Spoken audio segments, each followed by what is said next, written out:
Thank you very much. Good evening, UNC family. Let me thank our two chairpersons tonight, Councillor Javed, and of course our women's leader, Kenya. Thank you all very much. And the powerful lineup of speakers. Let's give them a round of applause.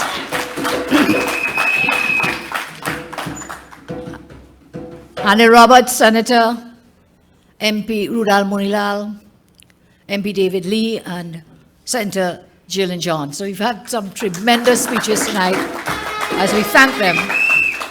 And you know, whilst we say we are hurting and we are crying, I think seeing all of you here tonight, good night to you. Good night to all those who are joining us on whichever device that you have. And always know this. We will always be here for you and we'll always be there for you. The UNC will be with you. Head to head and foot to foot.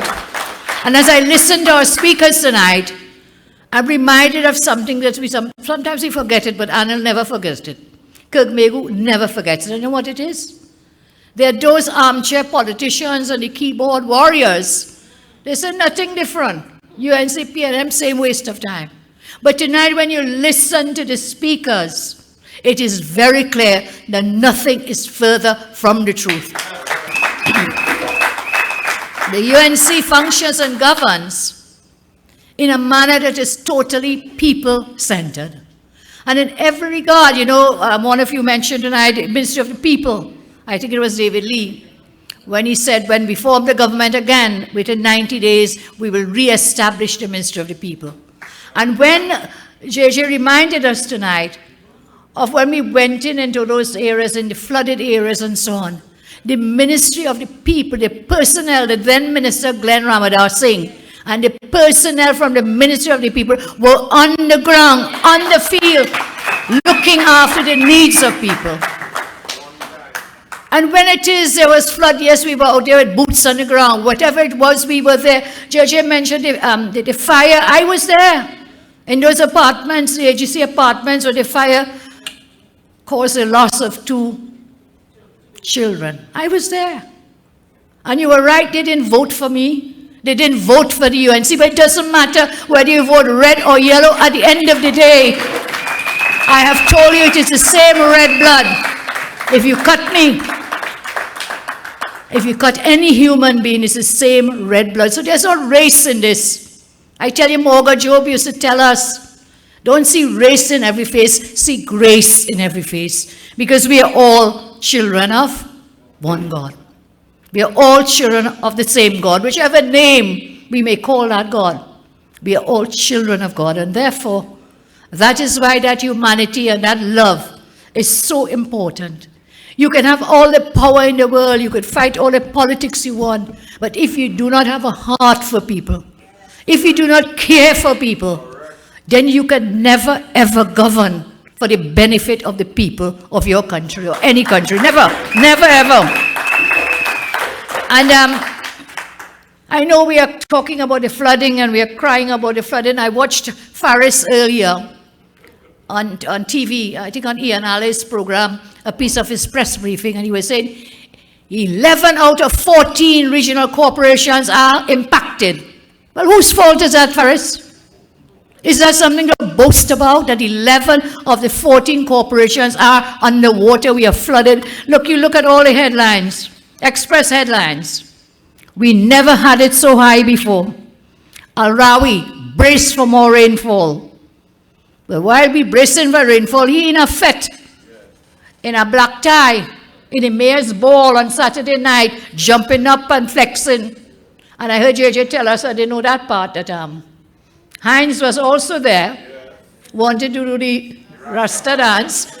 But did you also know, JJ, put up that picture for me. You have it?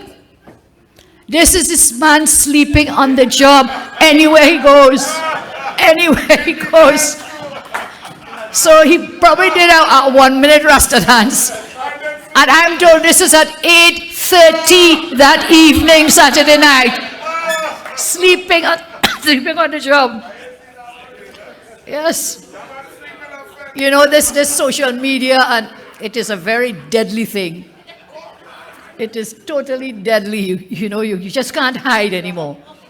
So Heinz sleeps on the job all the time, and I'll come back to him in a moment. No school today in Trinidad. Flood fair, mafking braces for the worst. Areas cut off as Grand Couver Road closed. Top Cop, be careful out there. I'll come back to him as well. Caroni River, burst banks. Deja vu as residents remember 2018 floods. Those were some Express headlines. And then you have the Guardian headlines, schools closed, weather disruptions, bad weather, not done with TT, Christmas prices will be high. Well, the price is high already, so you can imagine what's going to happen by Christmas. Summer farmers hit hard by flooding. Valsin South flooded a 5th time in 2 months. Woodland sees the worst flooding in years. Man's home surrounded by water over 3 months. And you know what Faris is saying in his press briefing, or wherever he did that, carried on Ian Allen's program earlier today. He's saying, don't worry, clean up, instant, we'll be out there, we'll start clean up. Which clean up, Faris? When you're Prime Minister, you have to wait until the dry season. Wait until dry season. So what did you do with all the 6 dry seasons that you had in the 7 years you've been in office? Nothing. I think Dr. Mullah shared the numbers where monies were allocated to deal with flooding and flood mitigation, and they didn't spend the money. Why? Why did they not spend the money? I think he did a very good job. I don't have to go through it again. He did a good job to show you where some of the money went. All these buildings being restored, Prime Minister's residence in Tobago, continue. The 210 recusers for their friends and family to benefit. So they don't have money to do the things that you need, but they can find money to help their friends, their family, and their finances. And that's what has been happening. Headlines, man's home surrounded, I say, by water for 3 months. UNC begs Wasser to make sure people have water for cleanup. And then on the Newsday, water supply affected. And I think JJ did a good job of talking about that, where they're saying, was it one of you, about Marvin Gonzalez, minister, saying, you know, water, and everywhere surrounded by water. Floods hit Eastern Trinidad. Farmers struggle to sprout after back-to-back floods. These are some of the headlines only in today's newspapers. And for the last several days, it has been the same and the same. And for the last several years, all 7 of them, this is what we've been getting from the Rowley PNM. So, talking about flooding, 11 of 14 corporations. Now before, you all remember it well, when you get flood, is all you build all your house in? The swamp, in the lagoon. You built your homes there, so take it. Now it's the whole of Trinidad that is being flooded. If it drizzles in Port of Spain, what happens? Floods the capital city of our country. And then Rohan had told us how much money he got to deal with the flooding in Port of Spain. What became of that? Because of their incompetence, they were not able to access the money from the loan that they had gotten. And the story continues. If you look at all the estimates, for things that matter to and for people, they don't find the money and they don't make the allocations to go down that road. So, UNC family, let me say good evening again.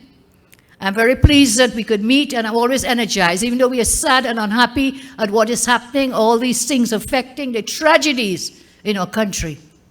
There is nothing as good as seeing your faces and being able to talk with you again. So I thank you for the energy you give us. Every speaker here was energized by your presence, and for those who are listening on, because you do send us. By the time I get off here, I'm getting text messages, WhatsApp, whatever, email from all over the world. So we know you are listening and that you care. And there's one thing with a Trini. Trini could go anywhere in the world. And you know, if they're in Trinidad, they may not read the newspapers. But when they're outside of Trinidad, they keep up with the news. Isn't that true? Sometimes you talk to some Trinis, and they know more about what is happening here than some people in Trinidad and Tobago. So let me come back to the point. The armchair politicians and the keyboard warriors, UNC, PNM, same old khaki pants. I beg to totally disagree. Our reaction, our interventions when it comes to helping people will far overshadow, overreach anything that the PNM has ever done in the 7 years. And so you see, I seen the Prime Minister, he put out a warning on his Facebook page from an American weather channel. 2 days after, he was totally silent, totally absent. Nothing about what the ODPM was doing or going to do, helping out. Nothing came out of his office. And that was the extent of him dealing with the flooding we are seeing across the country. I will not sing my own praises. Others have done it here tonight. We were out there up front, in your face, up front, personal. From, as JJ said it, from top to bottom, we were out there anytime the need arose. And tonight, again, I want to thank UNC MPs and councillors and activists who have been out there giving assistance wherever the flooding is taking place. Let's congratulate them and thank them. Now, I told you last time I spoke that on the 4th of this December, which would have been next Sunday, which is next Sunday, that we will host our National Congress. I think it would have been a great thing for us to do, but tonight I want to advise. We will reschedule that National Congress because I want every one of you, every MP, every councillor, every activist, and any person in this country to use that day instead to help those in need for the cleanup and whatever assistance else we can do. We can reschedule our Congress. The sky will not fall. We will reschedule the Congress, but I think this is so vital and important. You're doing it all week, and then on the weekend, I want you to make every effort in every area that you are, as a UNC activist, and indeed any citizen who will fly the red, white, and black to be out there to give assistance to those in need. And as I talk about that, you know, Mr. Faris Alwari has a little problem with the law. I told you before he's a dunce, and I've now confirmed again that he's a dunce. Now, people don't like to hear these things, but we must admit it. This is a man who had some meeting somewhere for something they're having. The PNM is having their own issues and so on. And he stood up that meeting and he said, Kamala, read section so-and-so of so-and-so act. I did read it, Faris. But I'm going to ask you to read Act number 23 of 1998, which changed the financial year, which used to be from the 1st of January to the 31st of December. You have now gone on oath and sworn an affidavit to mislead the court. Some people say you're lying to the court. Well, it's a lie, it's true, because that's not true. Lying to the court to try to swing a judgment in your favor, in favor of a decision that you all made. You swore to the court that the financial year begins 1st January. And why did you do that? You did it because you do not want the court to rule. And Mr. Maraj is here. He's our litigant. Give him a round of applause. Rafi Balgobin Maraj. It is a matter dealing with the local government elections and the decision of the government to postpone those elections. And so that matter is coming up tomorrow morning. But Faris, over the last couple of days, on the court's directions, files his affidavit. So this gentleman has been a lawyer for I don't know how many years, one. This gentleman has been in the House for at least 7 budgets, agreed? From 2015, they read the 2015-16 budget every year for 7 years. And before that, he was in the Senate and read budgets there as well. So over 7 years, debates have taken place on the budget for the financial year beginning when? Always September 1. Sorry, October 1. End of October 1 to 30th September. Thanks, Tak. October 1. This law was passed since in 1998 to change the financial year. But Faris swears this because if the court gives a judgment in favor of the applicants, that it will shut down everything. They will not be able to send their estimates for the minister to approve. All that is done long before Faris, since last, from when we did our budget, when was that? 22nd September, somewhere around that time. October, why am I mixing? I don't want to end up the same place like him. Let's get it clear. Financial year begins 1st October in every year and ends 30th September. It's a year, but it's called a fiscal year or financial year. Yet Faris attempts to mislead the court to say it begins in January 1. And therefore, should the court move in the direction of the applicants challenging this local government election, then all the corporations will suffer because they would not have done what they have to do for the financial year. That happened long before. And what we'll be going into in January is the second quarter of the financial year. So I'm just bringing that to you. The case is on tomorrow. We leave it in the hands of the judges. But I do believe I've spent a lot of time on this matter together with our very brilliant senior counsel, Anna Ramlogan, and we have an excellent case. And I will tell you, win, lose, or draw tomorrow, this matter will go whichever side wins or loses or draws. It will not end here. It will go further up to wherever it has to go, Court of Appeal and our final court at the Privy Council. I'm not saying if we lose, we will appeal. I'm saying whichever side, when this is too important a matter, the government will never want to admit, should they lose, that they were wrong in the decision they make. So we look forward to things happening tomorrow. So whilst Faris is now worrying about flooding and standing up in water, I saw him stand up, but I don't think he had on boots, Somebody tell this local government minister, who has no experience in local government, and now I'm saying he doesn't have enough experience and knowledge of the law. I don't know what possibly he could do. But you told me nobody could do worse than Heinz. Isn't that what JJ told us? Not any one of them. It's a close race, Adel. Thank you. Close race. So I share that with you, and I repeat, we will not proceed with the Congress on the 4th. We will have other days for that Congress. So all about flooding. All my colleagues spoke about the flooding. Let's make sure all my colleagues and all of us are out there giving assistance to those in need.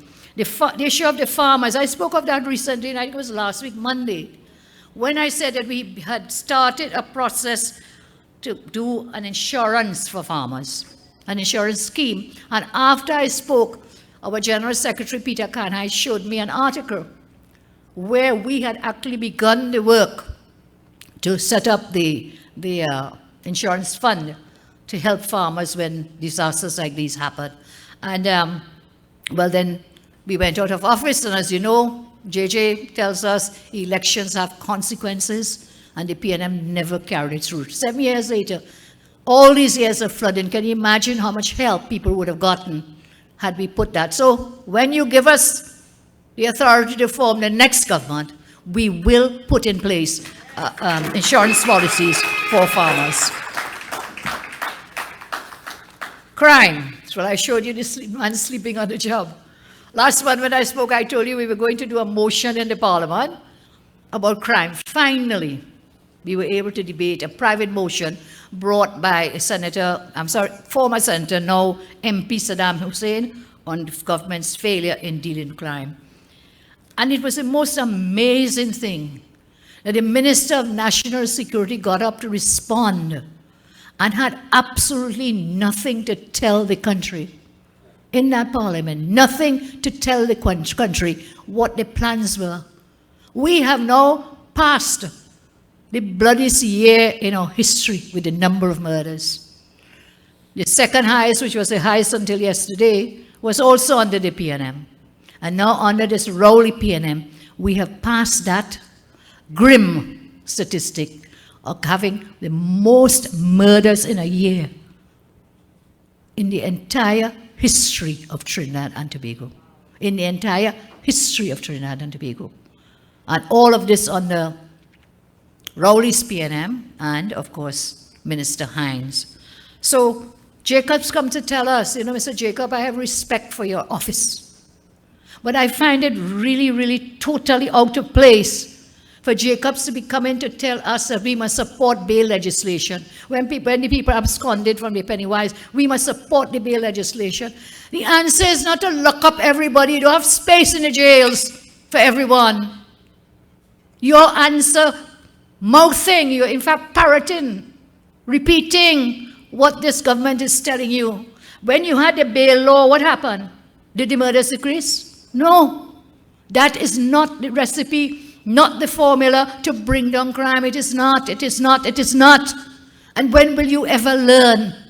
Hines stood in that parliament on Friday and to our dismay had nothing to tell the country about what they will do with respect to rising crime, continually rising, spiraling crime, nothing to do. And what he spent the time doing?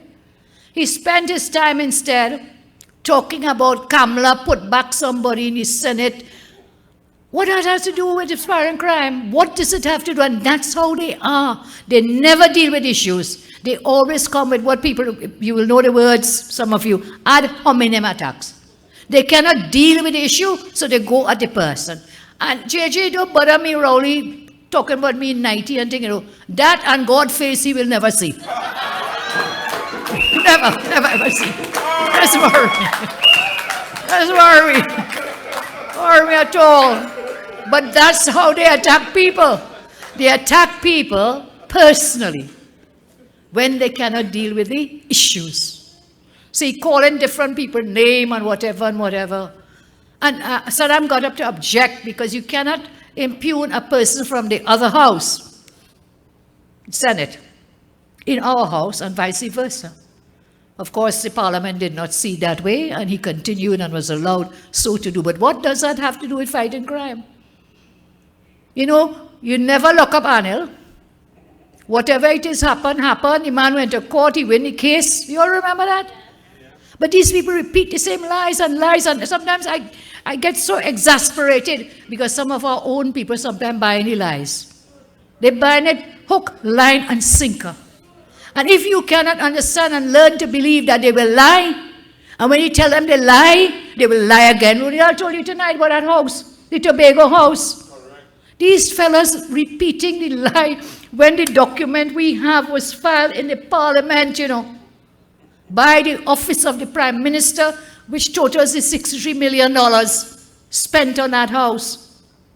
And what Dr. Munilal didn't tell you is in the estimates of expenditure for that house in this budget for 2022-23 is an additional $10 million. In the estimates, in what we call the yellow books, estimates for expenditure, Prime Minister's Tobago residents, $10 million. So to say, they've committed, they've spent the 63 Dr. Munilal spoke of. And what is this additional 10 million? Is it to pay the 15 outstanding? What is it for? So we know from the office of the Prime Minister, filed in the Parliament because the question was asked during the Standing Finance Committee, and that is written in black and white. Didn't come from any of their mouths because they lie, as I'm telling you. And I've seen that story over and over in the papers. People are telling you, I think Garcia himself saying, no, Munilal and Wade Mark not speaking the truth. So I want you to understand, they have no compunction. They have no conscience when it comes to lying, boldface, and brass-face in the parliament. I remember when we talked about the recusals, Faris Al-Rawi told the parliament that Kamala gave contract to her family. Yes, Kamala, when she was Prime Minister, gave contract. Well, we filed on him right away in the parliament. And by the next week, what did he do? He apologized. You always remember these things. Some of you didn't miss the apology, but because he lied. He lied and we caught him flat-footed with his lie. Sometimes they lie, and when you try to get them to admit their lies, and the way the parliament works, that is not always possible. You would have seen that our MP, Dave Tanku, had spoken about matters happening in the parliament when we had filed motions to be able to talk about, to debate matters relating to crime, because we felt crime was a definite matter of urgent public importance. And MP Tanku made some statements and so on about what transpired in the parliament. And next thing you know, Mr. Scotland, Nicole Potman, and Mr. Mohini Coal pot man in Parliament Friday bring a motion against MP Tanku to send him to the Privileges Committee. So they can't tell us how they will deal with crime, but they want to shut us up. We must not speak. We must say nothing. But I tell you here tonight, we will never shut up. We will never shut up. We will take them all the way and every way as we go. And as I close, I want to just talk about the Paria Commission inquiry. I know several of my colleagues spoke of it tonight. And it is really heartbreaking. It is heartbreaking, but you know, I always tell you, God does not sleep, only wears pajamas. And therefore, I hope that justice will be done with respect to those persons who lost their lives, their families who lost their lives. And we are paying millions of dollars to the Eater food lawyers again. Millions. But we cannot give 1 penny. We cannot give 1 cent. I don't know, we don't have a cent again. They took only cent from our currency. We don't have cents again. But they will give not a mouthful of food to the families. I saw the story this weekend where Christopher Boudram's family is saying, look, he could not work, cannot work since this accident.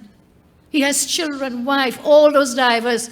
How are they surviving? How are they living? Good Samaritans are helping, but the government will spend millions of dollars on Eater food lawyers. And today I want to ask whether the lawyer for the Commission of Inquiry into Paria, whether he's the same Peterson who got a contract with Petrotrin, bunkering contract. Is he the person who got a bunkering contract? Yes, with no experience in bunkering? And is he the same lawyer now prosecuting on behalf of the government, on behalf of Paria? Same person. Same person. And I am amazed. Whilst I congratulate the commissioner, I think he's a fair person. He wants to get the truth. The King's Counsel from Jamaica. I want to congratulate Ramesh Maharaj. I thought Ramesh was a quiet fella, but I want to congratulate Prakash Ramadhan. They're asking the real hard questions. And Gilbert Peterson, nice guy. He was in my law class, by the way. That doesn't mean anything good for me or him, but he was in the same class I was in. And I'm amazed at the way his witnesses are what is the word, unfolding or mashing up. So obviously, he probably didn't even do that part of his work to drill his witnesses, because the case is just crumbling. The case is bunkering, okay. Case is bunkering. I will say no more about that Commission of Inquiry, but I'm very happy that we stood up and we fought. I think David Lee mentioned we fought, and not just me, the UNC, we fought against what would have been a conflict of interest and compromising of that Commission of Inquiry. But thus far, I am very impressed with the conduct of the Commission of Inquiry and the persons who have been mandated to prosecute or defend, as the case would be. Well, we cannot say the same for the state officials. Cannot say the same for the state officials, and David Lee mentioned it, so I will not go further into that. But can you imagine the horror? Can you imagine the pain? We all went through that, you know, when that was happening. And now when you see the autopsy reports that these guys may have been alive for days in these lines, man. Can you imagine yourself, any one of your loved ones in a position, can you even begin to imagine? And then from the evidence coming forward, it is clear that Paria did nothing. The officials did nothing. Evidence, in fact, says they stopped the people who wanted to help. Can you imagine that horror? And whilst we imagine that now, is waking us up again and reminding us about it. Dr. Mulilal tonight did a good thing to remind us of so many other horrors. It is like we are lurching from one horror, one tragedy, one crisis into the next. Before you could even recover from one, there's the next one hitting you down. Friends, we cannot stay quiet. We cannot be cowards. We cannot be afraid and let every week is a worm in your face. Nelson Gate scandal, that the ink has not even dried on the paper yet on Nelson Gate, then it's the next scandal and the next scandal and the next crisis. We came out of COVID, people into lockdown. We say, okay, we can move about now. The country is opening up. Look, this is great. What happens? We get knocked down. After COVID, we get knocked down again. Knocked down again. Flooding knock us down. Pressure. It's not pressure, you know. It is this wicked, incompetent, evil, rowdy government. That's what it is. That is what is the pressure. And therefore we cannot rest until, we cannot and must not rest until we do all that we can and make sure that this government is removed, the Rowley PNM is removed. Rowley must go and all of them must go. Every one of them. All. I remember in the budget debate, Taka helped me with this. We were talking about HSF. And in my contribution, I said that the HSF had lost $10 billion. Yes, $10 billion. Well, now we gone more. 16 billion, he's reminding me. Our HSF, what is our HSF? Your money, taxpayers' money. $16 billion had lost. And then just before, 2 days before the budget, we kept telling the government, but they kept hiding and denying. And 2 days before the actual budget speech from Imbert, they put in 163. How much is that? 163, about 163 US, to bring us up to par. 5.6 billion US. So we had lost that money. Why? Is it that they are investing, and the people who have doing investments on our HSF monies, that they're not investing it in the right places? TAC will do a little more research and let us know, but they denied it, and I come to you again, they lie. And will repeat lies. And even when I say this tonight, which is reported, they have to file a report in the Parliament on the HSF. Reported in that report. Stated there. They will still come back and say we lie. No. We had 45.6 billion. No. We had it. But when? So for 6 months, more than 6 months, you lied to the country. MP Rodney Charles is always asking about HSF, always asking. You're supposed to make deposits. When we asked, well, how much extra you got? You said you got extra dollars from the increased oil and gas prices. Okay, you put that into the HSF. But all along, you were not putting any monies in. So, you know, you could run, they always say, but you could never hide. It will catch up with you one day. And this government will continue with their wicked ways unless we get up. We stand up and be counted. We must do that. I saw somebody put out, Mr. Victor Roberts is doing his march next week, on the 7th of December, Thursday. 10th, on the 10th of December.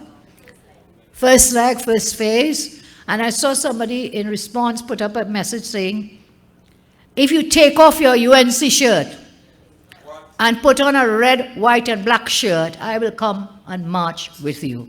Well, don't get fooled with that. And I some PNM troll operative. Don't get fooled with that. If you believe in your red, white, and black, then put on whatever color you want and come and join the march against this government. Put on any color. Any color, all are welcome. I always tell you, if the world was made up of only one color, what a boring world it would be. If all the trees and the plants one color, what a boring world it would be. And if it is, that the people of each of you, look how beautiful we are in every color of the rainbow. That is what planet Earth is, that we know. And therefore, don't come and no mama guy. What is wrong with a UNC shirt, I ask you? Be proud, UNC and proud. Be UNC and proud. Always be UNC and proud. So as we close, I have a few councillors here. Just acknowledge them. Prakash Bharat, please welcome, thank you. Gauri Ruparan, Chairman of Princestown. And you are one of the corporations out of the 11 that are under flood. Jaylin Rupnarayan, Tunapuna. Dan Bishop, Smalley. Good to see you. Angie Benjamin, who has just returned. Kevin Gibbs. Welcome to you all. Last week, the councillors who were here, I allow them to speak, but the time is a bit against us tonight, so I just want to thank you. You didn't come last week, some of you. Raquel was here with us last week, I think she's here, and Diaz was also here. So thank you all very much. As I say, on Sunday we have a change of plans. We reschedule the Congress and instead embark on mission to help those in greatest need. I thank you and God bless you all.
Tables are turning, your eyes are opening. Welcome